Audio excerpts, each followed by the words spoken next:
नमस्कार। आज हम बात करेंगे वेरिकोसील के विषय में। वेरिकोसील क्या होता है, वेरिकोसील होने के कारण क्या क्या होते हैं, वेरिकोसील अगर हो जाए तो क्या क्या लक्षण महसूस होते हैं, वेरिकोसील के ग्रेड्स क्या हैं और वेरिकोसील का ट्रीटमेंट यदि आपको करना है तो प्राकृतिक तरीके से घर में रहते हुए कौन सी ऐसी प्राकृतिक पद्धतियां हैं जो वेरिकोसील की समस्या में आपके बहुत अच्छे तरीके से काम में आएंगी। वेरिकोसील को घर में रहते हुए आप आराम से कैसे पूरे तरीके से ट्रीट कर सकते हैं, इस विषय को आज हम पूरा अंत तक वीडियो में बताने वाले हैं। तो वीडियो को अंत तक जरूर देखिए।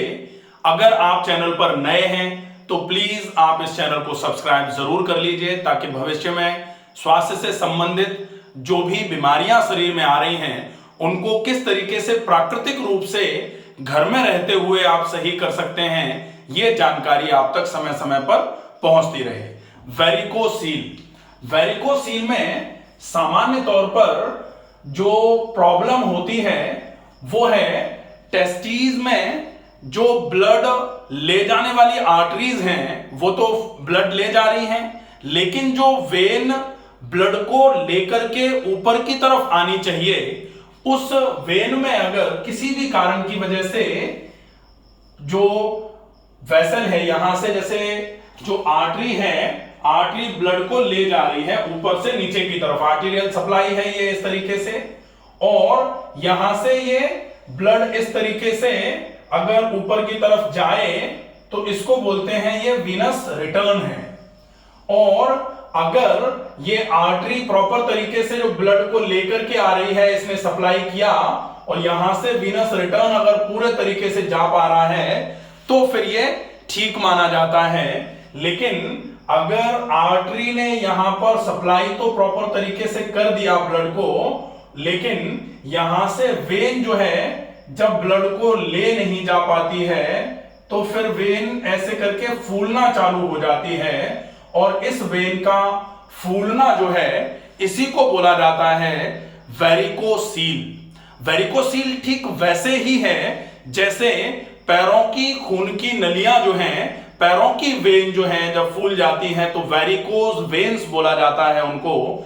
यहां इन्हीं वेरिकोसिटी को वेन्स की वेरिकोसील बोला जा रहा है अगर ये टेस्टिस के पास में फूल रही है तो ये हो जाता है वेरिकोसील। क्या है वेरिकोसील होने में जो मुख्य कारण है वो सामान्य तौर पर इस जो वेन है, इस वेन पर जो इस तरीके के वॉल्व रहते हैं, इन वॉल्व्स की वीकनेस सबसे बड़ा कारण मानी जाती है।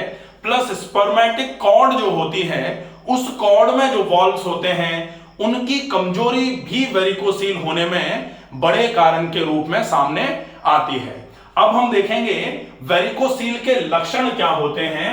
तो वेरिकोसील के लक्षणों में सबसे पहला लक्षण जो है वो, चूंकि ये इस तरीके से ऐसे करके कवर रहता है ना स्क्रोटल सैक से, वेरिकोसील का मतलब टेस्टिस के पास में सूजन की वजह से जो टेस्टिस होते हैं उनमें पेन होना चालू हो जाना, सूजन आ जाना।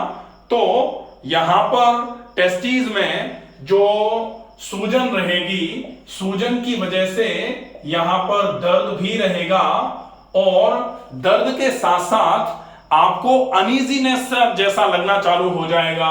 यहां पर कुछ फ्लूइड कलेक्ट होकर के जो वेन्स ये डायलेट हो रही हैं, इन वेन्स के डायलेटेशन का पेन रहेगा, तो ऐसा लगेगा जैसे बहुत तेज दर्द हो रहा है। और इस दर्द के साथ में जो अंडकोश है उसके आसपास पूरे में पूरा दर्द रहना चालू हो जाता है, अंडकोश के आसपास सूजन आना चालू हो जाती है। कभी कभी ऐसा होता है कि ये जब ज्यादा रहता है, ज्यादा लंबे समय तक ये समस्या बनी रहती है, तब फिर टेस्टिकुलर एट्रोफी होने के चांसेस बढ़ जाते हैं। और अगर टेस्टिकुलर एट्रोफी होना चालू हो गई, इसका मतलब है टेस्टिस धीरे धीरे करके सिकुड़ना चालू हो जाएंगे। यहां पर ये वेरिकोसील जो है, ये आपके लिए जनरली लोग पूछते हैं कि वेरिकोसील के केस में कहीं इनफर्टिलिटी इंपोटेंसी तो नहीं हो जाती है। तो डेफिनेटली अगर टेस्टिकुलर एट्रोफी का केस बना है तो निश्चित ही ये इम्पोटेंसी का एक बड़ा कारण बन सकता है। साथ में बहुत सारे लोगों का एक प्रश्न ये भी रहता है कि कहीं ये वेरिकोसील जो है ये ईडी का कारण तो नहीं बनता, इरेक्टाइल डिस्फंक्शन तो नहीं कराता। तो डेफिनेटली ये कहीं कहीं ऐसा देखा गया है कि ये वेरिकोसील जो है ये इरेक्टाइल डिस्फंक्शन कराने का काम भी कर सकता है। और यही जो वेरिकोसील है ये वेरिकोसील आपका प्री मैच्योर एजैकुलेशन कराने के लिए रेस्पॉन्सिबल भी हो सकता है। तो अब ये सारी चीजें भी साथ में आप कनेक्ट कर सकते हैं कि वेरिकोसील है तो कहीं इंपोटेंसी अगर हो रही है तो डेफिनेटली टेस्टिकुलर एट्रोफिक चेंजेस अगर आ रहे हैं तो इंपोटेंसी होने के चांसेस बढ़ जाते हैं। ईडी भी हो सकता है और प्री मैच्योर एजैकुलेशन भी हो सकता है। ये लक्षणों के रूप में आपको मिल सकते हैं। और साथ में सबसे प्राइम जो फीचर होगा, प्राइम जिसको स्पेसिफिक फीचर माना जाएगा, स्पेसिफिक सिम्टम माना जाएगा, स्पेसिफिक कैरेक्टरिस्टिक माना जाएगा जो इस वेरिकोसील की, वो रहेगा अंडकोश में सूजन। सूजन के साथ में अगर दर्द हो रहा है तो डेफिनेटली ये हाइड्रोसील के साथ साथ हाइड्रोसील भी हो सकता है इसका कारण। लेकिन अगर आपका ये वेरिकोसील है तो हाइड्रोसील और वेरिकोसील में आप किस तरीके से डिफरेंशिएट करेंगे ये हम आपको आगे वीडियो में बताने वाले हैं। तो ये हो जाएंगे लक्षण। लक्षणों के बाद अब हम देखेंगे कि ग्रेडिंग क्या होती है इसकी। तो सामान्य तौर पर ये ग्रेड के रूप में अगर हम देखते हैं तो ग्रेड जो है इसके वो 4 ग्रेड होते हैं, 0 1 2 3। ये ग्रेड्स हैं इसके, 1 2 3 3 हो गए और 1 0। तो ये ग्रेड्स हैं। अगर हम ग्रेडिंग देखें तो बेसिकली अगर 0 ग्रेड पर वेरिकोसील देखा जाता है तो ऐसा आप पल्पेट भी करेंगे तो भी कहीं आपको वेरिकोसील पल्पेशन के बाद भी, जैसे टेस्टिस को अगर पकड़ करके आप पल्पेट भी करते हैं तो आप एब्नॉर्मल टर्टसिंग वेन नहीं लोकेट कर पाएंगे। अगर ऐसा वेरिकोसील है वो आप केवल जब सोनोग्राफी कराएंगे तब आपको पता लग सकता है, या फिर सीटी स्कैन कराएंगे उससे पता लग सकता है। ये होता है 0 ग्रेड पर वेरिकोसील। दूसरे नंबर पर आता है जो ग्रेड 1 है, वहां आप पल्पेशन से पता लगा सकें, अगर पल्पेट करें और आपको लगे कि कुछ है, कुछ सूजन सी आ रही है, साथ में अगर दर्द है, तब उसको बोला जाता है ग्रेड 1। और ग्रेड 2 का मतलब होता है कि कहीं कहीं आपको ऐसा लगना चालू हो जाएगा कि प्रॉपर तो नहीं दिख रहा है लेकिन थोड़ा बहुत ऐसा सूजन सी भी लग रही है हल्की सी, और फिर थोड़ा सा आप पल्पेट करके देखेंगे तो क्लियर हो जाता है कि वेरिकोसील है। इसको ग्रेड 2 पर बोला जाता है।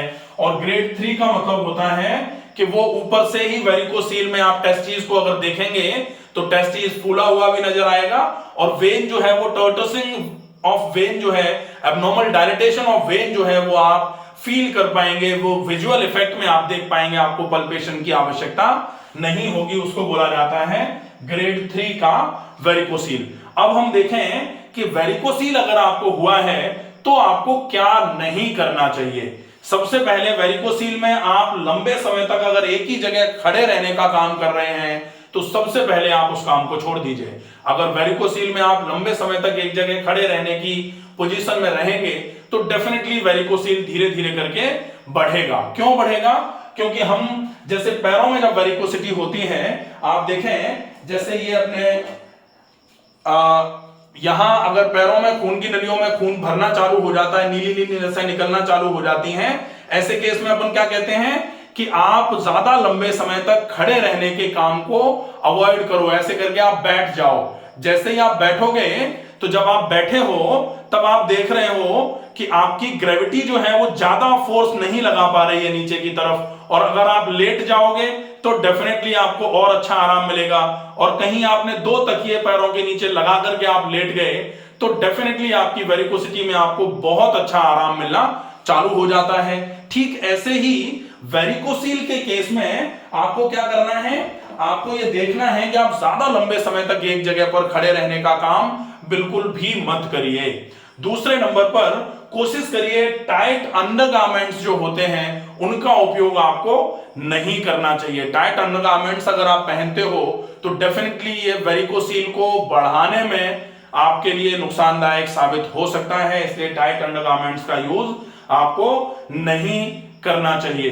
पेट को बिल्कुल भी भारी ना होने दें, कब्ज नहीं होनी चाहिए, गैस नहीं बननी चाहिए, आपका पेट भारी नहीं होना चाहिए, आप मोशन जाते समय पेट पर जोर नहीं लगा सकते हैं, और आप आगे झुक करके वजन उठाने में भी सतर्कता बरतें, क्योंकि अगर आप आगे झुके, आपने आगे झुक के वजन उठाया तो डेफिनेटली पेट पर प्रेशर पड़ेगा, और पेट पर पड़ता हुआ प्रेशर वेरिकोसील के लिए बहुत नुकसानदायक साबित होगा। इसलिए आपको ऐसे वाले काम बिल्कुल भी नहीं करने चाहिए। साथ में आप ये विशेष ध्यान रखेंगे कि यूरिन जाते समय और मोशन जाते समय आप जोर ज्यादा नहीं लगाएं। इस बात को प्रॉपर तरीके से आप अपने मन में बिल्कुल फिक्स बिठा लीजिए। साथ में अब आप देखते हैं कि ट्रीटमेंट आप क्या कर सकते हो। ये तो हो जाएगा कि व्हाट नॉट टू डू। अब व्हाट नॉट टू डू तो हो गया कि भाई आपको क्या नहीं करना है। अब देखोगे आप कि ट्रीटमेंट कैसे करोगे इसका। तो ट्रीटमेंट के लिए बहुत अच्छा तरीका है, आप जहां पर वेरिकोसील हो रहा है वहां पर ठंडा सेक करिए। अब ठंडा सेक आप आइदर बर्फ से कर लीजिए, और अगर आप चाहें तो ठंडे पानी से कर लीजिए, कैसे भी करेंगे चलेगा वो आपके लिए। दूसरा होता है आप टी पैक कर लीजिए। टी पैक का मतलब होता है बेसिकली टेस्टिकुलर पैक भी इसको बोला जाता है, जिसको पुराने समय में लंगोट के नाम से जाना जाता था। तो जो कॉटन के कपड़े का लंगोट बनवाया, उसको पानी में ठंडे पानी में गीला कर लिया, उसके बाद उस लंगोट को पहना, और ऊपर से ऊनी कपड़ा आप पहन लीजिए लंगोट के शेप का ही, या ऊनी कपड़े का लंगोट बनवा लीजिए, वो ऊपर से बांध लीजिए। इसको बांध करके आपको टी पैक को 40 मिनट के लिए रोकना है। ये आपके लिए बहुत इफेक्टिव ट्रीटमेंट रहता है। साथ में ठंडा कटी स्नान भी बहुत अच्छा उपचार माना जाता है। ठंडा कटी स्नान बाय डॉक्टर रमाकांत शर्मा, पूरा वीडियो है, आप उसको देख लेंगे, उसको समझ करके ये वाला जो फॉलोअप है इसको फॉलो करेंगे, बहुत अच्छा इलाज माना जाता है। इसके अलावा चौथे नंबर पर आप पूरे के पूरे टेस्टिस पर जहां पर ये वेरिकोसील हुआ है, इस पर ऊपर से इस तरीके से मिट्टी की पट्टी लगा सकते हैं। मिट्टी की पट्टी अगर इस तरीके से पूरे पर लगा देंगे, आप मिट्टी का लेप कर सकते हैं, मिट्टी की मोटी सी पट्टी पूरे टेस्टिस को कवर करके आप लगाइए। बहुत इफेक्टिव ट्रीटमेंट है ये वेरिकोसील के केस में। इसके बाद आप गर्म ठंडा से, ये मिट्टी की पट्टी हो जाएगी, और 5वें नंबर पर गर्म ठंडा सेक आप टेस्टिस पर पहले करेंगे, और गर्म ठंडा सेक करने के बाद गीला लपेट, और गीला लपेट आप टी पैक के रूप में कर सकते हैं। ये कुछ ट्रीटमेंट हैं जो आपके वेरिकोसील को बहुत अच्छे तरीके से ठीक करने का काम करेंगे। इसके अलावा आपको जो ध्यान रखना है कि आप डाइट में ऐसा खाना खाएं जो बिल्कुल भी कब्ज नहीं कराए, गैस नहीं बनाए, पेट को नहीं फूलने दे, पेट आराम से साफ होता रहे, पेट भारी नहीं रहे, इसका आपको ध्यान रखना है डाइट में। बहुत मोटे आटे की रोटी खाइए, सब्जी की क्वांटिटी ज्यादा होनी चाहिए, सब्जी में ज्यादा से ज्यादा लौकी, तोरई, टिंडा, परवल, कद्दू, यही सब्जियां खाइए, ये जल्दी पच जाती हैं। रोटी बहुत मोटे आटे की होनी चाहिए। व्यायाम अगर आप कर रहे हैं तो कोई भी ऐसा व्यायाम मत करिए जिसमें आपका पेट दब रहा हो, या आप आगे झुक रहे हो, या फिर आप पेट के बल लेट करके करने वाले व्यायामों से बचिए, क्योंकि अगर ये व्यायाम, ये आसन आप करेंगे, डेफिनेटली पेट दबेगा। पेट दबेगा तो नीचे की तरफ पेल्विक एरिया पर प्रेशर जाएगा, और वो प्रेशर टेस्टिस पर प्रेशर बढ़ाने का काम करेगा, तो आपकी वेरिकोसील बढ़ जाएगी, आपको प्रॉब्लम करना चालू कर देगी। इसका विशेष ध्यान रखेंगे। तो ये सारी जानकारी आप अच्छे तरीके से समझ लीजिए। अगर आपको ऐसा लगे कि आपके आस पड़ोस में किसी मेल को ये प्रॉब्लम हो रही है, बहुत परेशान है, वो इलाज करा लिए हैं, आराम नहीं मिल पा रहा है, तो ये इलाज बहुत उपयोगी साबित होगा। ज्यादा से ज्यादा लोगों तक इस वीडियो को शेयर करिए। स्वस्थ रहिए, सुरक्षित रहिए। धन्यवाद।